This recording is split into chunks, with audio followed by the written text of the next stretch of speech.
The Audi Q3 key fob features a slide and split design for battery replacement.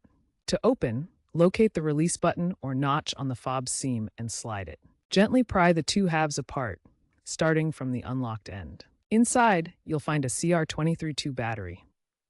Pop out the old battery and insert the new one with the positive side facing up. Reassemble by snapping the halves back together. This process applies to Q3 models from 2011 to the latest versions, with minor ergonomic improvements like enhanced rubber grips in newer models. Always work on a flat surface to avoid losing parts, and handle emergency key blades, if present, with care.